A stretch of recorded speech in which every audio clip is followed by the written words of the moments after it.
Hello, my name is Peter Skarlos, and I'm here to talk about the eruptions of Eyjafjallajokull. And this is how you pronounce it right here, but I'm not going to be doing that every time because I will butcher it. So I'm going to call it Volcano Aya for short. And anyways, Volcano Aya erupted 3 times in 2010, and its second eruption in April of that year was the most powerful and left the most damage. And this was because of its 6 mile high smoke and ash outburst. And this was 10 to 20 times more powerful than any of its previous explosions. So, why was it like this? To give you some background information, Volcano Aya is located along the Mid-Atlantic Ridge, which you can see on the photo. The North American plate and the Eurasian plate are separating from each other. So when they separate, there's magma from Volcano Aya that slips down into the crevices and combines with the water and ice that's below.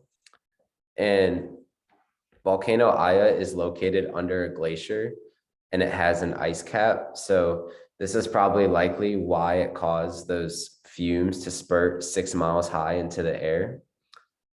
And this obviously caused a huge environmental impact, and many farmers living near the volcano couldn't continue to farm due to the constant spread of ash from the winds. And this followed for months after and all throughout the summer. So while they were gone, many of their animals on these farms were getting poisoned from the ash as well.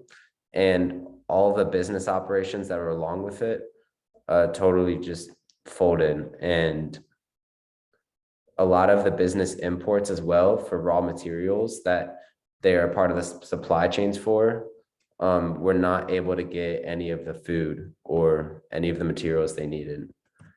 So the air pollution from the volcano also caused over 100,000 flight cancellations, which is estimated to be about €1 billion worth.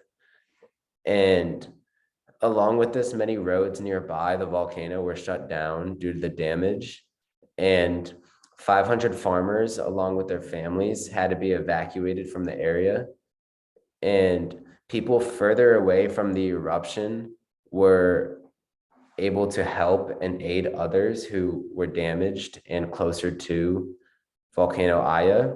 And this gave like a nice bond and connection for the people of Iceland.